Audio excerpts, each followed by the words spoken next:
of our DXN seminar or webinar, as we would call it, is spirulina. And for me, spirulina is one of those amazing superfoods of nature, which we could also term as your daily multivitamin supplement. Now, the need for such an important supplement will be learned in the process of the webinar.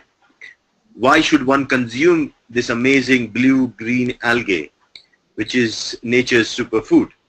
So to start with, let us understand how the United Nations World Food Conference of 1974 declared spirulina as the best food for the future.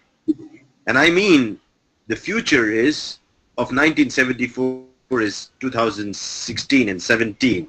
So that means if there has to be a superfood, and that food is spirulina. And as Hippocrates, the father of modern medicine, also believed that food should be your medicine. And that's why if we want to be away from the drugs and chemicals that we use for treating our illness, we need to make this body strong by supplying it with the core nutrients that are very, very important. Humans have always been amazed with nature, because probably nature has so many secrets that only an inquisitive mind can find out. And the story of spirulina as a nutritional supplement all begins with these beautiful birds. These beautiful birds are called as flamingos. They are migratory birds. They travel from the northern hemisphere during the winter season, migrating towards the lakes that are rich in food in the equatorial belt. And when they travel, actually, it is said that these flamingos, which usually are pink in color, have almost lost their pigmentation because of the long travel they do, and they are completely white. But the choice of food that these flamingos make is that they prefer to feed on lakes that are rich in this blue-green algae called spirulina. And it has been noticed that around a week or 15 days of consumption of this blue-green algae by these birds gives them back their pink color. Now it's amazing to know that these flamingos, as they are called, comes from the word flame. Flame means the fires, the flame of the fires. And when you look from far, all these birds, they seem to be moving like the flames of fire, and that's why the name flamingos. The point here to note is that if this bird has made a choice to eat a blue-green algae over the fish that is available in the lake, that means it probably has known the secret of nutrition. Humans who observe this particular behavior of this bird, because if you look at the bird, the flamingos have a beak that has been modified into a sieve. So they put their head inside the water, they filter the spirulina, and they swallow it up. And trust me, they keep on feeding the whole day. So out there, anybody who fears that how much spirulina is good for me, whether it is going to be very toxic, whether it's going to damage my liver, this is a simple animal study, you would call it, like this bird consuming spirulina in good quantities and yet actually having no side effects. So definitely the fear factor of you worrying about is too much spirulina good for you or dangerous for you, that fear should be off now after you look at this bird consuming the spirulina. Now the people who observed this, the story goes back saying that they thought that this spirulina has nutritional value and they preferred to collect it as a food source. And that's how the whole process of processing and collection of spirulina through the lake started to begin. And even in Africa today, in the other regional areas where you find these lakes filled with spirulina, you'll find people engage in this activity of collecting spirulina and then drying it up and then putting it in the marketplace. Now you look at this. This is a proper market where you find other vegetables and food that is being sold, and spirulina here is being sold as a food. And trust me, it's not packed in capsules. You can see in the picture, they are dried flakes. They are called cakes of spirulina. They've been sold in probably kilos. Yeah. So probably a family would be taking around 250 to around 500 grams, or probably a kilo of spirulina.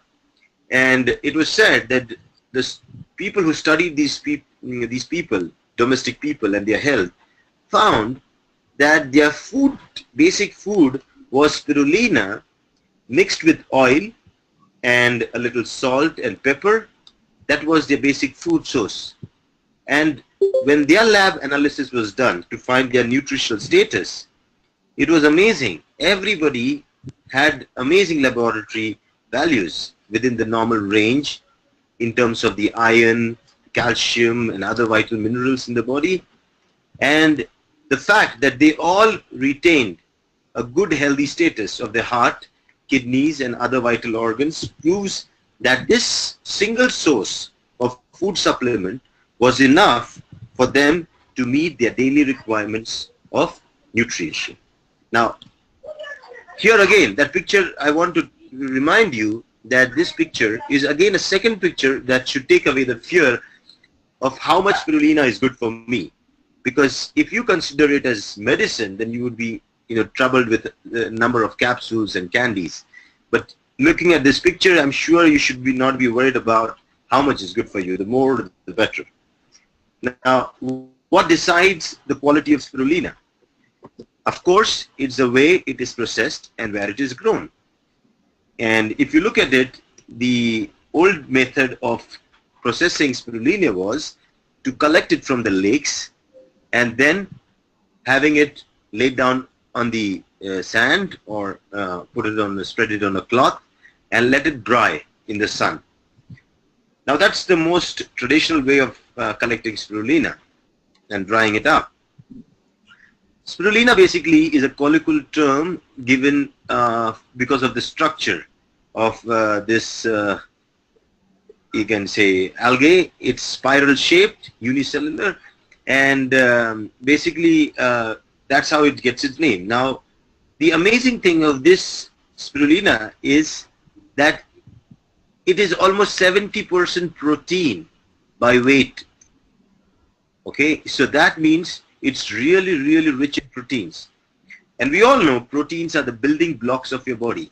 Every cell, every organ which has a structure definitely is built on the basis of proteins.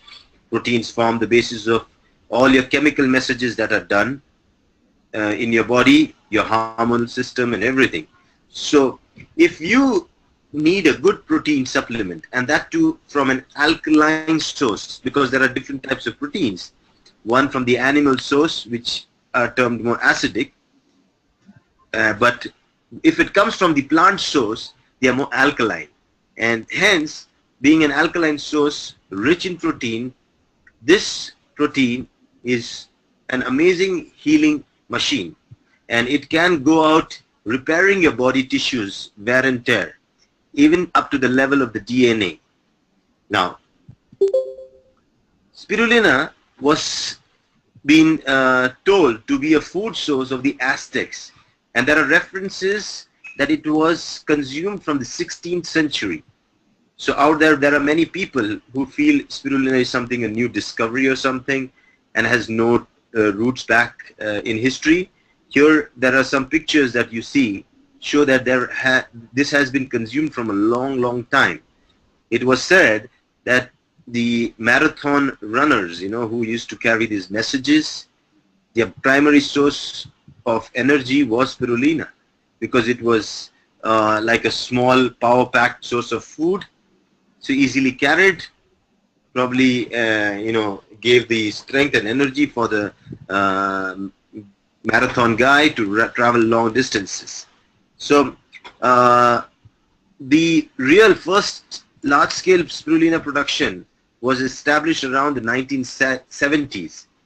Now that after 1970s, the world started getting interested in spirulina, and there are many companies right now who sell spirulina, and there are local farmers who produce it, and everywhere you'll see spirulina is sold.